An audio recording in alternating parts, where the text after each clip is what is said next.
in conscious leadership, ownership is so important because you truly cannot move through the world with the other principles of certitude and connection if you aren't operating in some level of ownership. This is Becoming, the podcast for leaders to think differently with actionable tips in 30 minutes or less to claim your intuition, your influence, and your agency. And finally, get to the truth of what stands between you and who you are meant to become. Many of us believe that once we become that future self, then we will be happy, successful, and complete. This podcast exists to shine a light on the truth that the time is now and your future self can be who you become today. Hello, and welcome back to another episode of Becoming. I'm your host, Stacy B, and I am so excited to jump into today's episode with you. So, as with every episode, don't be afraid to put down the other projects you are working on. If you are open to not going on a walk while you listen to this, and just take pause, just focus on this episode. Now, I know that isn't always possible, my friends, but the more present you can be with the episodes, the more power you will take away from them. So that is always my encouragement as we link arms and dive in to our episode today. So today's episode is on conscious leadership part 2, and I am excited to dive into this and purposefully broke it up over 2 episodes because these principles are so powerful together. But when you separate them out and really allow them to sink in, really allow them to permeate your mind, your consciousness, and how you're operating as a leader, it can be even more powerful. And so on last episode, we went through connection and certitude. And those alone are so powerful, right? Just to recap those principles, connection is connecting with yourself and prioritizing your internal state and how you lead others. Certitude is an attitude of certainty. It is internally sourced confidence instead of relying on external validation, achievements, people, or situations to validate you so you feel confident. Now, those 2 principles alone are so powerful, right? But if you put them together, connection with self allows you to be self-sourced. Connection to self allows you to activate that attitude of certainty, thus activating certitude, which leads us into the principles today. You can have these principles alone, but all together is truly the secret sauce of conscious leadership. And the principles today are ownership and mastery. So let's dive into ownership first.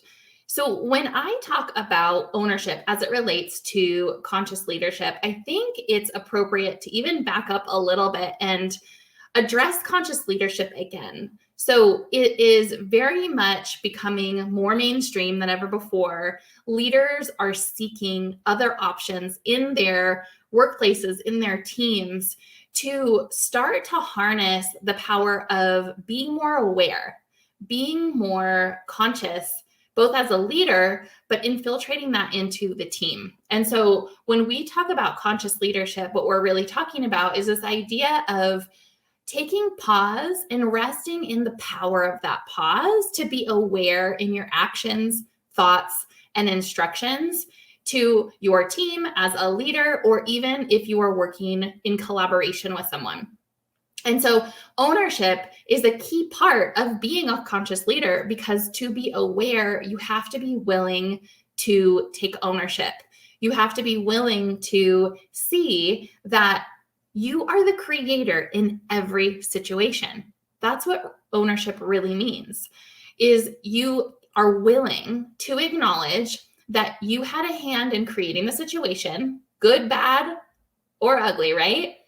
You had a hand in it. And if you have a hand in it, that means that you have a hand in it to change it.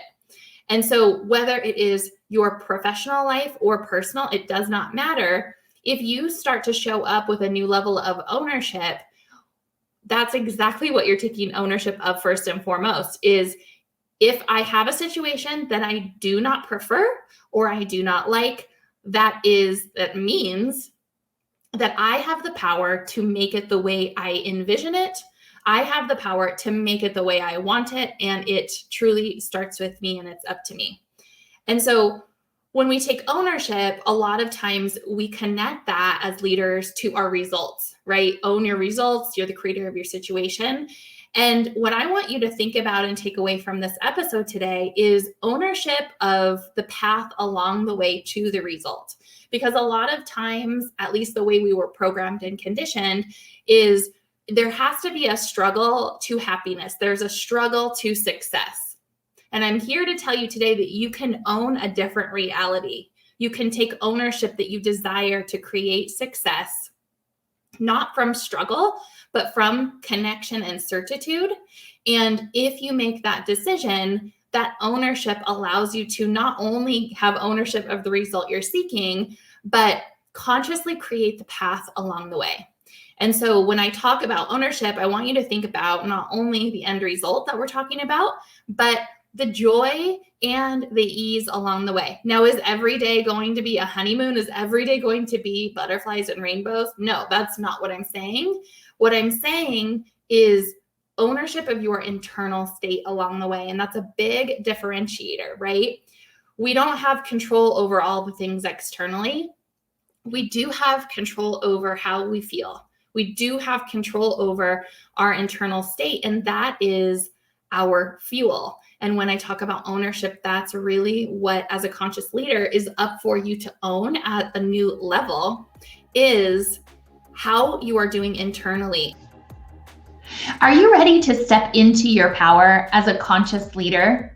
Are you seeking a community of extraordinary, like-minded women who are making a difference in their internal and external world?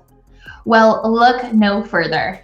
We'd love to introduce to you Legendary Leaders Advisory, a premier women-led and women-owned leadership community that's focused on success, not just externally, but in the internal world as well.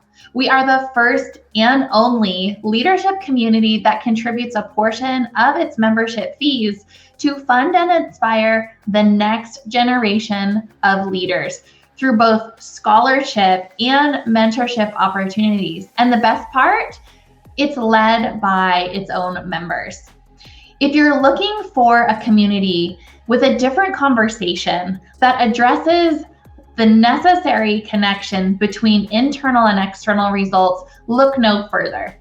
Click the link in the show notes to learn more about Legendary Leaders Advisory, and one of our Truth Teacher consultants will reach out to you to discuss the opportunity further. Ownership is taking ownership of how you feel internally so that you're in resonance with the outcome that you wish to achieve in advance.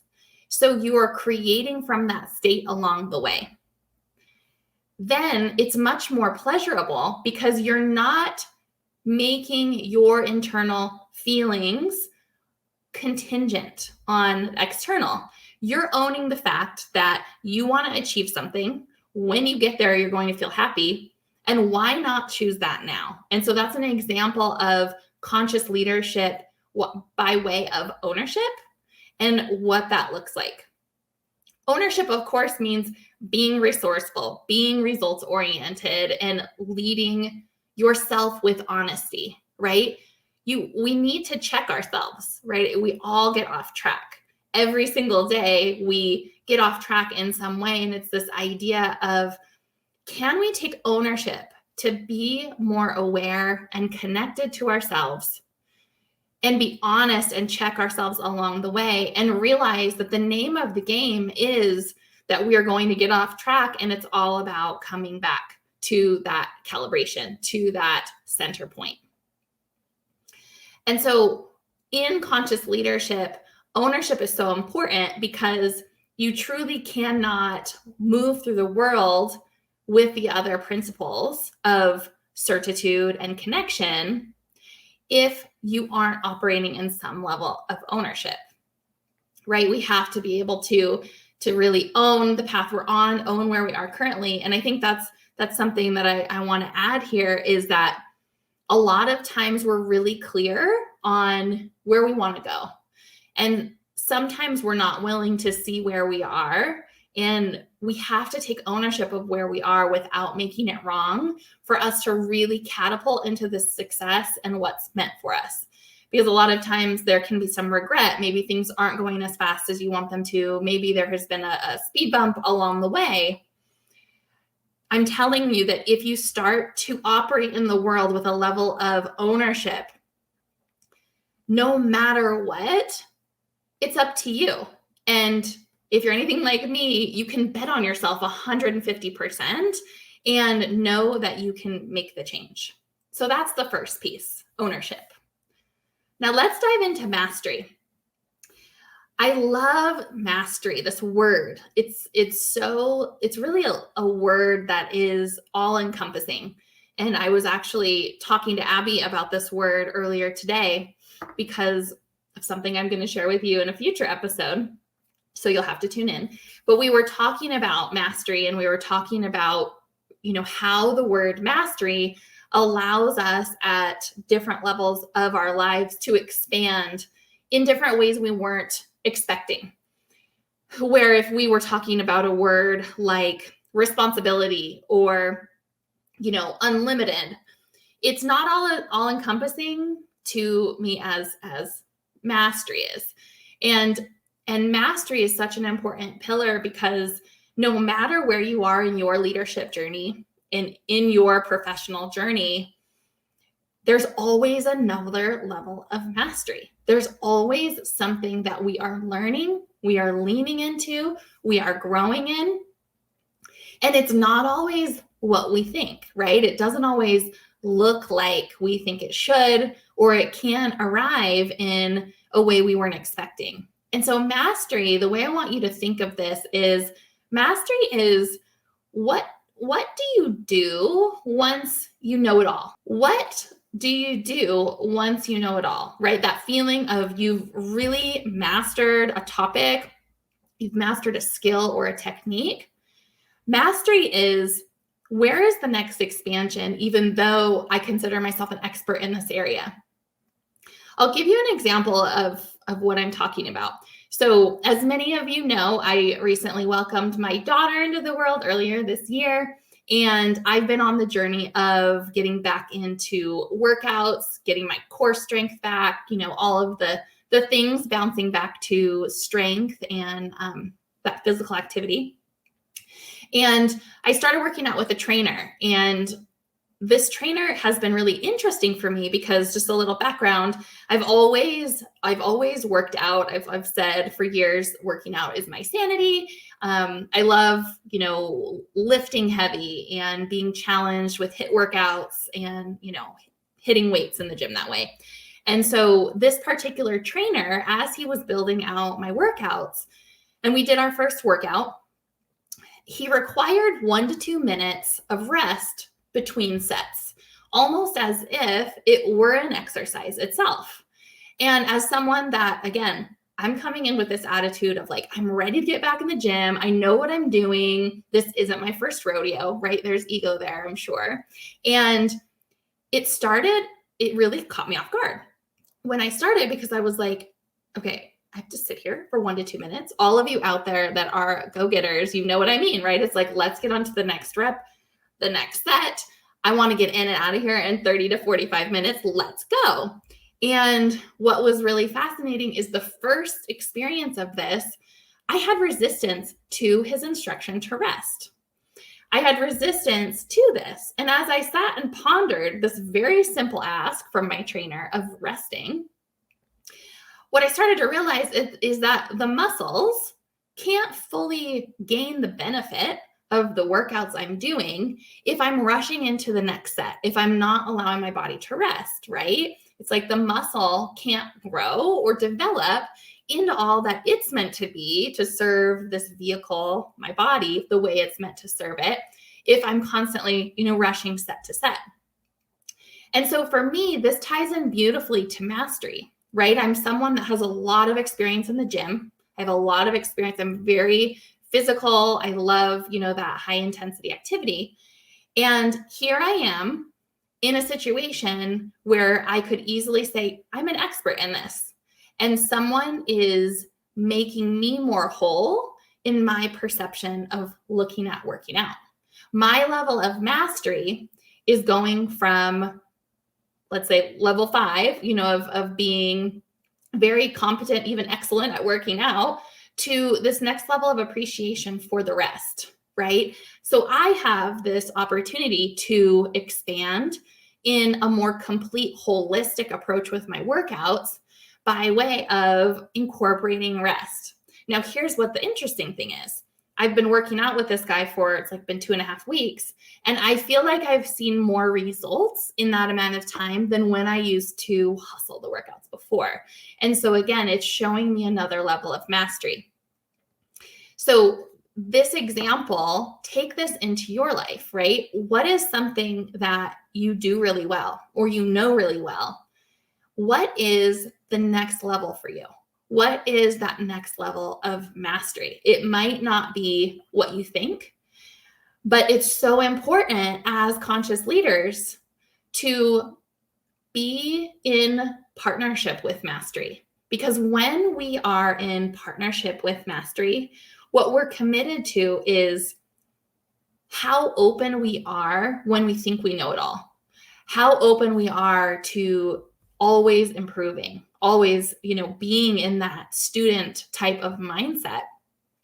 And it's truly when we're in that student type of mindset, committed to mastery, committed to the excellence that I believe goes hand in hand with mastery.